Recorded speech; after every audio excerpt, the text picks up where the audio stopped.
so để là lãnh sự thiên hùng nghe và có những bữa chủ xây thiên hùng đảng để bữa mình chủ xây phúc con bữa liền đó là last week trung an rồi miền có quân dân là nó sẽ hỗ mình cho bà lại phải như là chúng con đó là last week cũng xuất tuổi tại nhưng mà đau nha rồi như có giờ phồn giúp bếp như họ mình chủ cái miếng này có gì nó hồi suy em chứ Costco như nó suy em nhất là nha the best store in the world Costco thì nó chỉมีอีกว่าอื่นมีก็สุดยูCostcoนะมาจังnhư inแบบน้องไปmiền Tháiป่ะจะมาอยู่มาจะnhư nó làm raจะมาgì nó bà mình mấy hiểu bà nó chỉ là sự mình nó liền lần trước thiên hùng hay rồi bà giờ mình bây giờ mình tháo giờ quận tao về nó kinh hám tao ra ta học sự tu tao về về với sự vô quận tao nọ na chân đâu nhiều chịu mà á là cái nọ mà cái nọ go nó quân liều tao là go tao nọ đại mình tại cái giờ đó có quà để thăm kiểu lý nhớ chia vào thành phí là giá là những chuyện nào những chuyện thế nào phần thật về số trên đó ta cho người ta non đó nằm đúng nguyên miền và tiếng tôi đó vui cháu lọ nhiên tốt nhiên nòng cái đó là như có tấm men người ta xung đôi cháu muốn chứ phải rất đậm lúc nào đậm là rồi hệ biểu tháp bê như tôi lại công tu nó mà chịu tệ thổ mà quân tu mèo lại chỉ nghe nên là tỏ tôi hàng họ có cái tiêu hàng cái thảo trên là đồ trên thực tế bánh phá tỏ giờ khả năng tiền là cho chuyển thọ phá là sinh thiên thung hàng nên là quân bộ số như phá vừa xem đi thiên thung người ta sẽ cũng bỏ chúng án rồi là mình sẽ tạo sẽ thắng và tu bây giờ rồi quay tu tàu ta nó là sinh thiên sắp này nên là thì họ cũng bằng thằng nhau tàu có comforter với sửa nhung với sửa chẳng có thảo tuôn the best store in the world Costco có mình là rồi như ông last year thằng có mình là áo con mình nghe mình thảo đến nồng như là yến nồng mình thảo giúp việc kèm cho anh đến comforter tung xoang hình quá xoang siêu nhưng mà quản lý này người ta hay hay nhiều cái đó xoang nó hàng mai tôi ý khoa xoang về việc thằng có nếu lồng nhưng mà có cho việc tao nó lồng này nhiều lồng nha có lồng nghe lồng cho anh nhân của nhà đó không quấy lồng đấy nọ mà không quấy lồng mình kia nó vừa của giò mà nhưng mà mèo liền là phía trong thảo mình cũng nó bà vừa tú là comforter nè vừa đó xíu có giò để nó vừa thì tôi vừa on tôi vừa nó là có vui sản nó sau hồ vừa tôi mình là phải tôi mình dẻo phải vừa thiếu luôn ta nói sau lại phải vừa mảng có vừa mà sau hồ phải vừa chào chủ với mảng đèn rất vật chẳng nòng thiếu rẻ mà chẳng nòng xuống giang chẳng nòng xuống đó nọ tháng ngày hoa ta thảo chết biếm đâu cái nhẹ talking là hài na vẫn chẳng nòng cả trăm tệ và leave cả trăm tệ cầu cái tí đang nói đó này sang hồ để hắn nó hắn nhung thiếu chứ mình trong cái sang hồ thảo So fall season is here. If you love Costco as much as I am, you will notice that they have put out comforter mặt chẳng con là sẽ có bữa mình Costco đủ như thăm này ham tạm bữa tức quả nhìn tới xóa như đã sẹo là bữa xuống nặng ngồi sẽ toàn mình xuống nổ nhà năm bà nhìn xuống chẳng cả ham tới xóa con bữa là comforter là bữa xoang có bữa nhiều mà có xoang heng siêu ra bữa hậu cho hải mau yếm nữa với sự bữa choáng sông hồ đấy bữa mình phải đo bà mình rất khó là điều bà giống cho bà có dưới sofa bà một tu non comforter tại ổn chẳng phải chồng trong bữa làm bữa kia hay comfort rằng hay cụ yếm rằng hay siêu rằng hay chẳng bữa trong miền phải bữa tập chết hồ bữa chẳng sửa được bữa hot trong bữa ba không nó cụ yếm liệu bữa mai trên soi họ mang thọ sinh dung sâu chất nhẹ sang tập nhẹ yếm là sẽ phải yếm The book of Psalm, chapter 72, verse 12 to 14. For he will deliver the needy when he cries, the poor who has no helpers. He will have pity on the poor and needy. He will save the soul of the needy. He will redeem their soul from oppression and violence. Their blood will be precious in His sight. Vì sự tăng tôn nghe miên, hiểu chiến thố như xeo bổ nên chiều, và chiều miên trộm miên sao mãi mãi hãy tạo thể nghe miên. Nên không liên mau như miên, sao miên trộm miên, và chiều trộm khấu miên như mẹ. Nên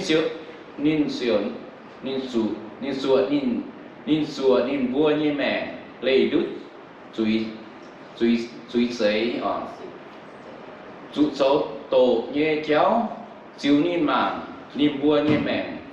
vun trái như chiếu chỉ hung bởi bua miền trộm miền khấu miền của bè miền rau miền mai xây nàn như miền mà rau như miền nên bởi bua trái hay yêu mi giật miền yêu mi hiếu cái nhiều nên số với nhé comforter với nhé church nên số hăng với nhé church nên số này hăng với nhé Costco nên Spain comforter wa hát sản với ta thảo với nhé church với xe min với tự nhiên giật miền bùa chút nên ta số với comforter tại chấm trong bùa bèo trong bùa bùa khuy yếm nhé con bùa quang sửa nhú hả bà nên thèn bùa nên on bùa con bùa mà làm khảo mà làm hám tất thôn gì mà chả gì đó. So when you hear about calamity of your fellow Christian, how do you respond to it? Tung hát sản bùa hay con bùa nhé kịp băng tỏi phải bùa mình mua tỏi phải bùa nhà giả tỏi quang su xì quang su bèn quang su dây nàn quang su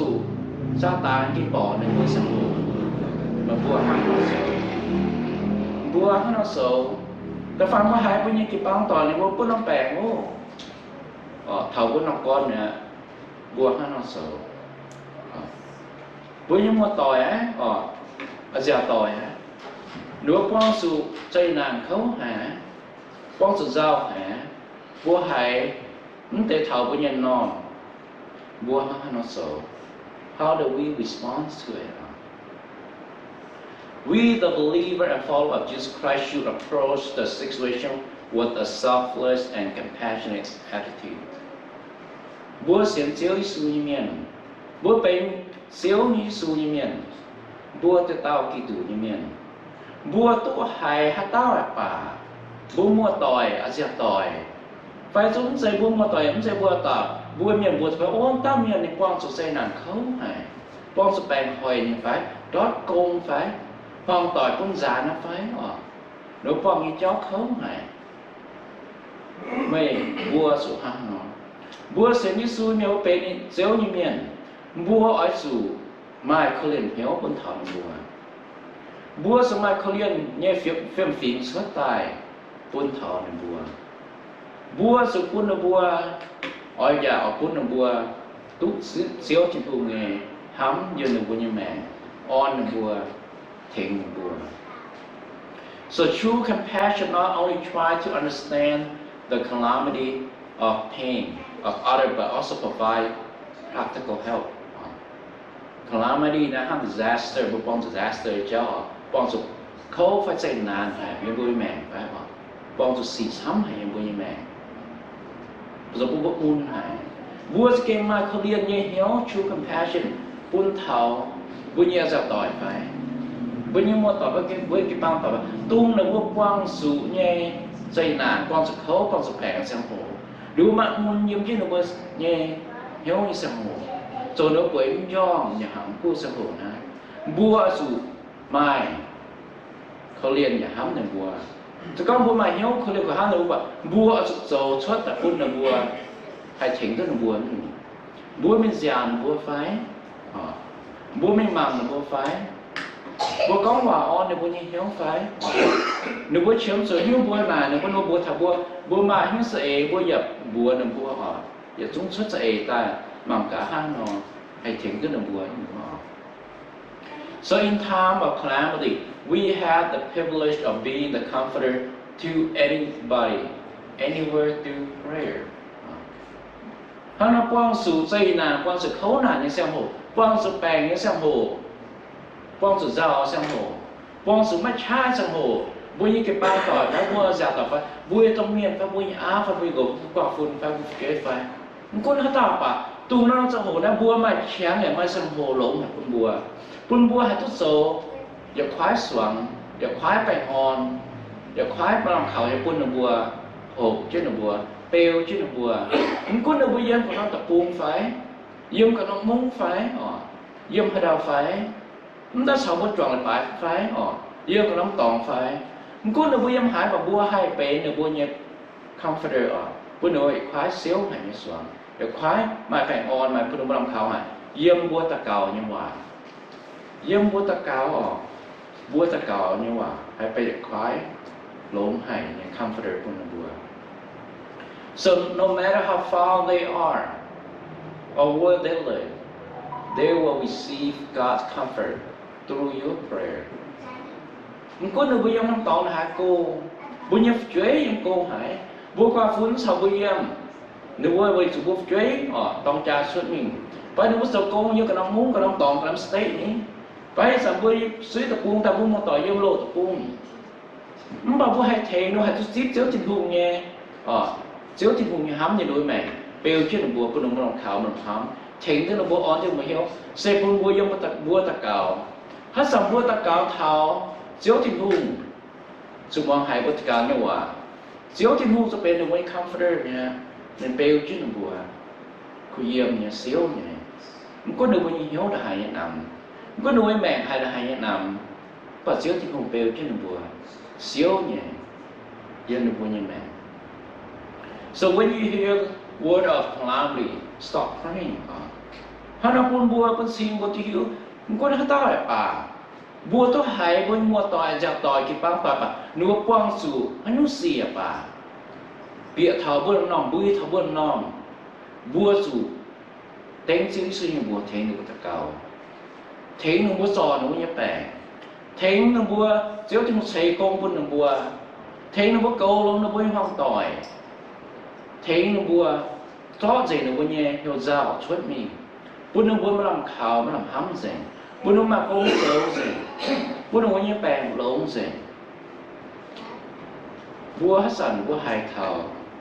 Bùa chỉ bác tỏi. Bùa như một tỏi bùa thảo bùa. Hát tao quang sủ, dây nà chỉ sạc bùa. Bùa sủ, chỉ còn yết. Bùa ta cào, lò bùa xíu thì bùa. Let the Holy Spirit guide you in prayer, in petitioning for the calamity to yield to Jesus. Bua su khao sinh linh to bua ta cao như hòa, to bua như hiếu to bua như sập ta cao thố xíu thịt vùng. Bua như nhu si ở su nhom xuôi bua như xíu như su. Bua như nhu bèn ở su hoàng xíu như su như hòa. Bua như nhu giáo ở su cầm dìa xíu thịt hùng nghe nó xíu như su non bua su chiều giờ khảo bua sinh linh to bua như sinh linh to bua như to cao với những bua không có nô quang sự nô xì quang sự nô dây nà quang sự nô bà ở su yield to the name of Jesus như ở su mau ở su xuôi ở su quay dìa dùm xíu thịt hùng nghe rồi hiền rồi có nô quang sự nô bà. You could also provide word of comfort, a warm embrace, or simply a listening ears to them. It will bring much comfort to them because they know they have someone that cares for them. Bua ya hai, có mà on là bua như hiếu, xuất đi bua ta cả bua quang su là bua hai thô phải hai kho là bua phải. Vì sao bua mà Facebook nó bua cũng sự đó nha hả? Bố kho là bố như Facebook tốt mặt nha hiền có mà on là bố phải thế là bố phải bố chọn lá bố chọn chữ báo phải vì tôi là bố sẽ có quả sẽ cái bố chọn cái bố nhau bố đừng có mà chả nhẹ nếu mà hiu xì phải mà hiuปัญหาphải nếu bố có ta phải bố chơi cho nó rồi nếu bố nhẹ nòng bố nếu bố có ta bố ta hại bố thì hiu liu với sự nó búa xe có nó búa đi búa chụp băng tỏi búa đi búa hay ví dụ búa hay thế nín ta cầu búa sẽ hay phải nòm rồi chân đầu nếu có điều nếu búa sụp làm khảo với sự này yếu tố búa thế nó búa ta cầu có nếu quang số như mà bà búa thế nó búa ta cầu nếu nhủ ở sụp xuôi ở sụp ngoằng ở sụp quay kia Giêsu nòm búa. We should care to others' need and reach out in Christ's love. Through this action, people will recognize the light of Jesus. Sẽ có bùa hai miền bùa liu phải bùa hai miền có liu bùa miền thị liu tất cả bùa kho là bùa có mà on là bùa nhẹ hiểu bùa tất cả bùa miền già là bùa nếu bùa quay mỏ bùa ba sông hồ bùa khấu hay là bảo bùa miền thảo mỏ on thì bùa nhẹ hiểu còn mà làm khẩu có bằng không còn sẽ có bốn quay chiều mỏi nhưng bùa mà phải chế quay chìa bảo bùa tôi tâm nhiên cái phát công bùa miếu tung tâm nhiên nếu bùa chúng ta thảo mảng bùa thành bùa ta cào na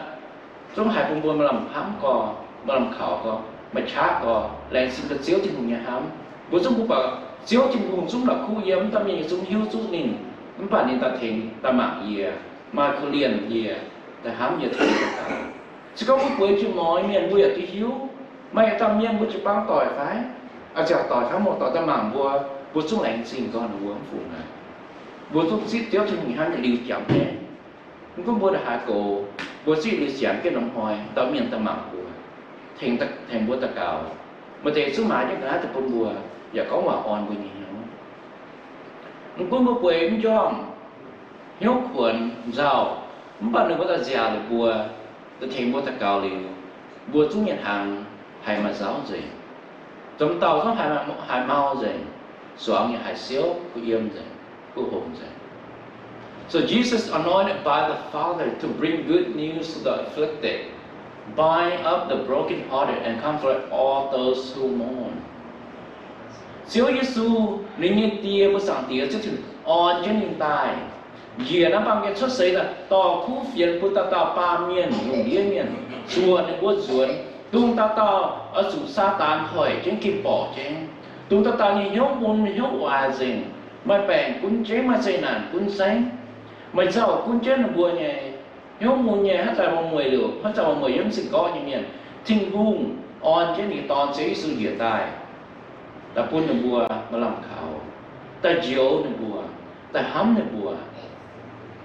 cún nó quan trọng như một bà. We are anointed by Jesus, the Son of God, to bring the comfort to those who are facing calamity in their life. Bùa ya phải ham bùa sáng tiệt Chúa Giêsu nên như tia on in tai chuẩn khu phiền to khu phiền bún ta tạo miền mà làm khảo mà làm hám tu ya lưu như mẹ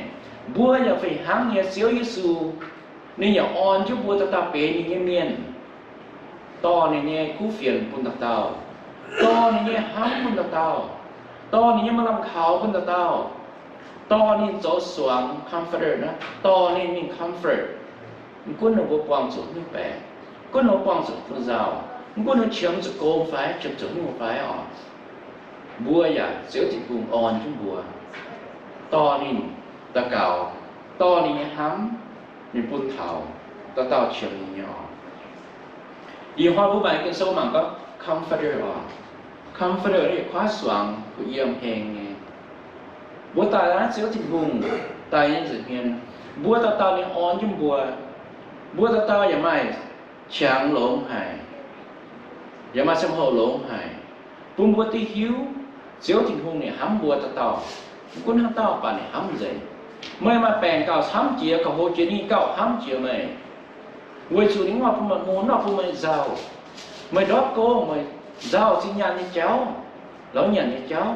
นิ่งกับห้ำเจียไม่นิ่งว่าพุ่มมันมาแต่เสนายังไม่ยังไม่เหี้ยวหัวภาษาหินว่าทำไมความสนแต่เจ้านี่สุดอ่อนจะบัวจีบปางเหมือนบัวตะเต่าถ้าเต่าบัวเถาไม่มีความสนบัวหายเถาบัวเสียอยู่บัวจะเกยเยียเย็บเสียวที่หูเสียเงียบฟุ้งเสียงอยู่ในบัวกว้างเนี่ยอันนี้เสียวที่หูเงียบเสียงเต็งเสียวที่สุญญบัวอยู่ส่วนสุญญองสวยเสีย bệ xuống thật khảo